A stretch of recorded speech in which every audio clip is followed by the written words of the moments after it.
talking with Stephen Kirk, who is the senior pastor at the Hope Church in Mason, Ohio. And we had the opportunity to work together and to do some kingdom work several years ago. So Stephen, thanks so much for giving me a little bit of your time on this Thursday afternoon. Tell the listener a little bit about yourself, your family, and then about Hope Church. Sure. Yeah, I'm in my 17th year as the lead pastor at Hope. I am married almost 30 years and have 7 kids, and just took the fifth one off to college yesterday, actually. So we'll have two at home, which to us feels like empty nesting when you've had 7 kids. But Yes. um, yeah, so been at Hope again. Like I said, I'm in my 17th year there, and um, we're passionate for multiplying discipleship. That's our thing. We want to help equip the body to love God, to love people, and to multiply disciples who will do the same. So that's our passion. All of our ministries pull in that same direction, and it was really bringing the staff into alignment was my sort of initial goal in leadership, then bringing the body into alignment with that vision and mission. And as we did that, we kind of knew it, but we really discovered that our facility actually hindered the advancement of that vision and mission. And so we began to assess how might our campus better facilitate the vision and mission that we believe God was calling us to. And it was a bit of an aging facility, really built at a time with a slightly different vision and mission, frankly. And so it was time to assess that. And we began that process, started on drawing on napkins in restaurants and dreaming, and then began to realize this really was upon us. God was calling us to take a step of faith out into a bit of the unknown to see what this might look like to go on a campaign together to renew our entire campus. So the theme Inside Out, one of the most fascinating creative themes. Talk a little bit about where that came from and what you wanted that to communicate. Yeah, boy, that was a neat evening. I mean, we had a number of good candidates going up against each other, and really felt like Inside Out had a multiple layer sense to it, so that there's an inside out, there's a personal sort of spiritual journey that we believed that God was calling us into as a body, that would have us loving Him and one another, sort of from the inside out, that this wasn't just a matter of writing a check and trying to make a campaign happen, but that there was going to be a really significant spiritual journey as a component to the spiritual journey. And then really this idea of multiplication and multiplying discipleship has us living on mission. So we have a phrase we use frequently, which is embracing mission where you live, work, and play, which has you living inside out. So you're Monday through Saturday, you're on mission, and we come back together and we gather together on campus for equipping and encouragement and worship and transformational life together, to then turn back out and to live on mission. So Inside Out really fit that as well. And then thirdly, what we were wanting to do with the facility itself Right. Yeah. was going to be really turning us inside out. So we really created a campus that has us now equipped to be hosting the broader Mason community, really Monday through Sunday. But I mean, it really has us postured in an opportunity to be able to really be living as a campus. Just even the facility is basically saying, hey, we want to fold you into the gospel, into the good news of Jesus. I love the personal application that Christ's work begins inside out, the weekly application as we live our lives, and then the actual focus on the facility. I mean, it worked across It really all did. spectrums. Easy to message, Yeah. and to draw people into that to vision.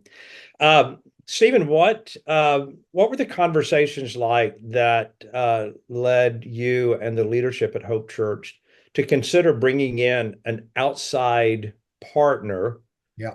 to help lead the process? We've heard, as most pastors and leaders of churches have heard, that sometimes campaigns can be very divisive. They can be hard on churches.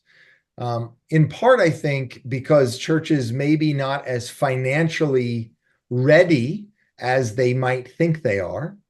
And so there are some vulnerabilities there in finance that actually get exposed as you go on a campaign like this. So there's that component. But then there's also, I think, the idea that the moment you really put forth a vision that says, for us to get to where the Lord is calling us, it's going to take all of us having at least some skin in the game, believing that the Lord will lead you in that, but that we really would love to have 100% participation if you call Hope Church your home. And that too can be a little divisive because it's like, well, I'm a part of the church, but I'm not necessarily a part of this new vision that's going to now actually require me to think about sacrificing some money that I've set aside for other purposes. So I think both of those reasons, that vulnerability that maybe churches aren't aware of, and then this other can be divisive. And so we wanted to see if we could find someone to come alongside of us that could really assess the first and give us a little bit of an idea of where they thought we were on our financial vulnerabilities, and then guide us with some wisdom, some lessons learned that we didn't have, to guide us through how do we remain unified. And the way I would say it is, how do we actually get more unified on the other side of this campaign, rather than potentially divided? And that really sent us, and we interviewed a number of folks, and we landed with Horizons. We landed with you, Joel, for a number of reasons. There actually was another very strong candidate. I'll tell you. I mean, it kind of came down to the two, but the thing that put us over the top was you communicated with us in a way that really understood not only finance but also the pastoral ministry, and you brought that component so strongly that to us we felt like we were almost bringing a staff member on board for a season to serve as sort of a guide, a Sherpa to get us to the top of Everest. And you certainly played that role. And I think a time or two, Stephen, you introduced me as a Sherpa, Okay. which I actually kind of liked that image. It's a great metaphor. So somewhere in the midst of the campaign, there was this thing called COVID that came along, and you all pushed right through that. I remember some of our meetings we held outside in the courtyard, so we could have the distancing. Yep. Um, how did you make the decision to move forward even in the midst of this pandemic that was going on across our country? Do you? Really amazing. Just an amazing moment in our history, obviously. And um, it threw everybody on their heels in lots of areas in church leadership. And I think, there were definitely some voices initially that were saying, hey, obviously this will have us now, calling it quits or putting on significant hold the concept of inside out.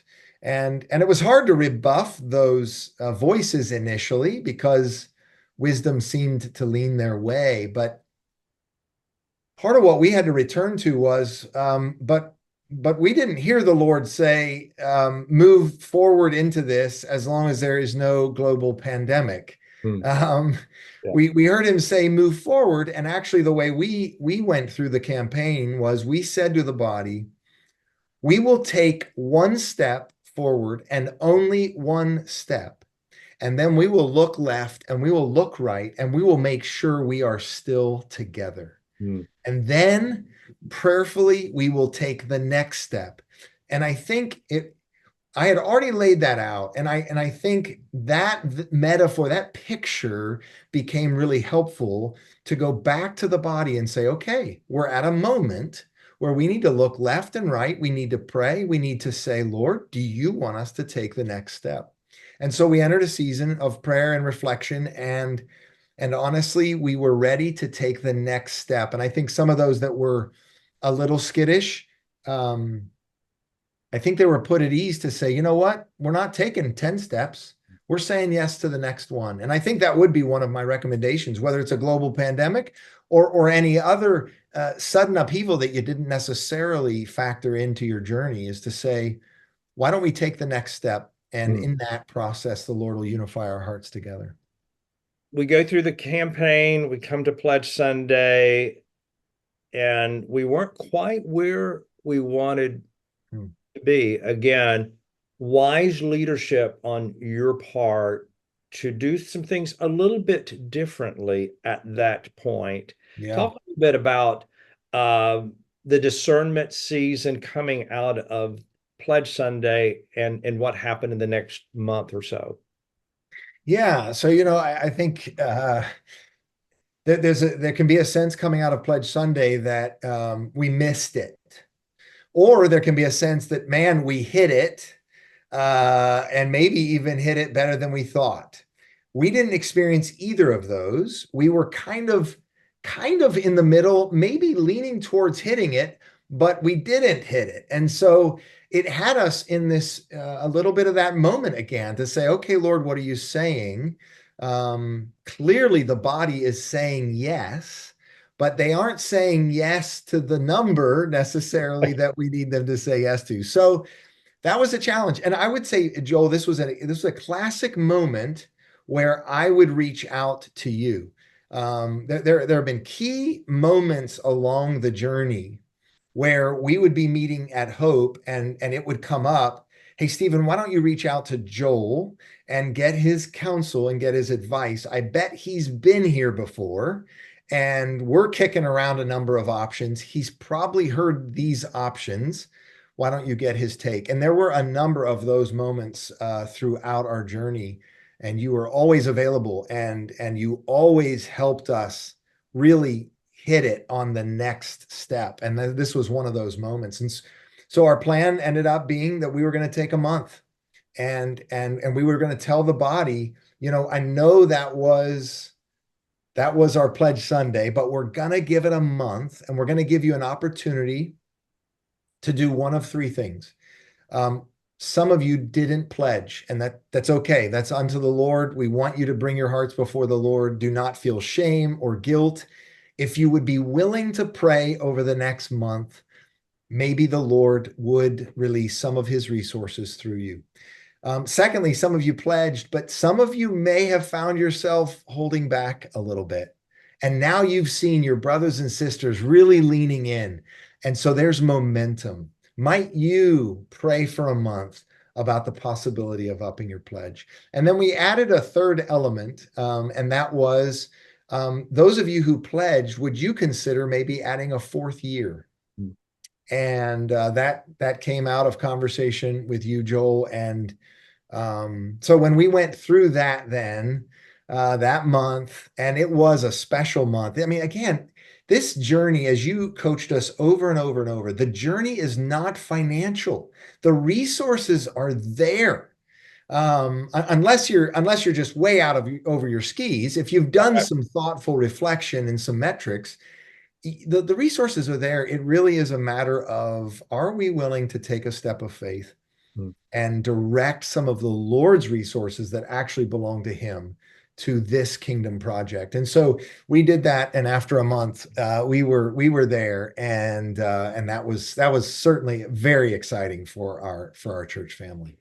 I remember watching the Sunday service after the 4 weeks, and it was just a remarkable moment of gratitude and thanks to God, thanks to the people, and celebration of the generosity of the folk at Hope Church. But again, Really just incredible. And actually, I mean, I'll just throw this out there. I mean, um, I would say I was going to do a percentage to hide the number, but I'll just give the number. I mean, we've had well over 500,000 also come in that wasn't pledged.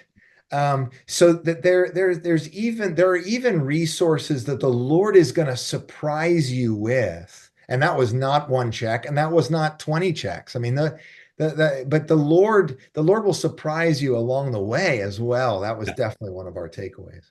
lessons learned along the way and advice Yeah. that you might share with a pastor, executive pastor that is thinking about moving forward with a big vision and a capital campaign, but not sure how to do that. So, advice, takeaways from your journey. So there's no question that I would say a huge piece of advice would be to hire a consultant. And I'm not being paid to say that. To me, getting somebody, we have plenty of finance men and women in our church who are great with numbers.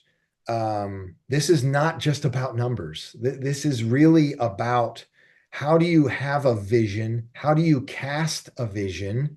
How do you properly assess your financial position so that when you make your pledge goal, it's based in reality, reality, which includes faith Mhm. and risk, but still reality.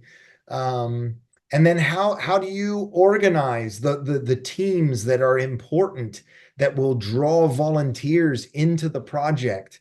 There were many more teams than I had ever imagined there would be. And actually, in the end, uh, those teams ended up strengthening who we were. There were people we invited into ministry, into this project, that hadn't been and hadn't seen their skill set utilized. And so it really was hiring Horizons and Joel and getting that consultant that was not one of us, was on the outside of us. But again, part of what made Joel work so well is he became one of us. He partnered with us and really led us through all of those elements. So to me, it's a no-brainer.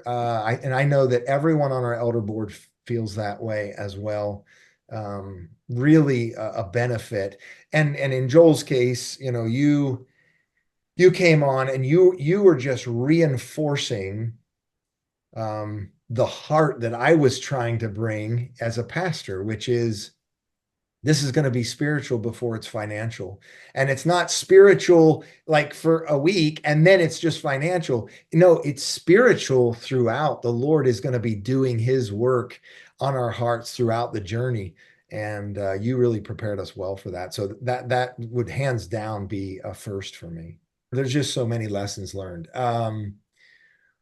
One thing I would speak to, which was initially, Joel, while we were ready to talk about a project, you actually were eager to learn a little bit about how Hope handled its finances and and what in particular my role as a lead pastor was in understanding our finances, not just understanding the budget number or the various ministry budgets, but understanding the giving units and understanding how people gave, how frequently they gave. Honestly, in our case, some of that was new ideas to us. You really encouraged me to have a much clearer window into the finances of the body that I was overseeing. And that was stretching for us. Um, And it has truly been a great journey for us. And some of my early concerns and initial concerns about beginning to see individuals in the church through the lens of what they gave or what they didn't give compared to what I figured they made or didn't make, that hasn't happened. And nor has it happened that um, those who have been bigger investors have greater access to me than the widow who gave her all but didn't advance the needle a ton financially. So to me, that was an important first step that we actually didn't see coming, but you led us into, and that was really helpful. Tell us just a little bit and just about your size of the church. It's evangelical free, EV free. Mhm. So a little bit about the just the denomination, average worship attendance right now, and your budget. Just some Yeah. sh- facts, Yeah. figures. So we are, I'm trying to think how long we've been established. Probably about 35 years established church. We are a part of the EFCA, and the EFCA, the Evangelical Free Church, is is really more of an association than a denomination. We function a lot like a non-denominational church, actually. That's the free part of evangelical free. So we Yeah, agree that the Bible's the word of God, Jesus is the King of Kings and the only Savior, and we live on mission. We're very evangelical in that sense, and that's what unites the churches. But there is freedom within each congregation to kind of govern how that plays out. So we're an elder-led church, and I'm on the elder board, but I also work at behest of the elder board. So getting the elder board on board became pivotal for us in going on this journey.